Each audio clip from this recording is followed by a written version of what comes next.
স্বেচ্ছাসেবকদের পক্ষ থেকে জানাচ্ছি সাংবাদিক শুভেচ্ছা এবং বিপুল অভিনন্দন।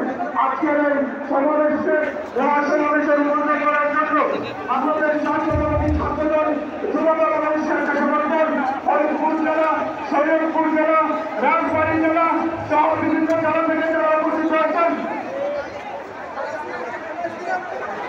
সবাইকে বাংলাদেশ জাতীয়তাবাদী ছাত্রদল যুবদল এবং স্বেচ্ছাসেবকদের কেন্দ্রীয় সংসদের পক্ষ থেকে জানাচ্ছি সংগ্রামী শুভেচ্ছা এবং বিপুল অভিনন্দন। আমাদের মধ্যে বাংলাদেশ জাতীয়তাবাদী ছাত্রদল যুবদল এবং স্বেচ্ছাসেবকদের মানববন্ধন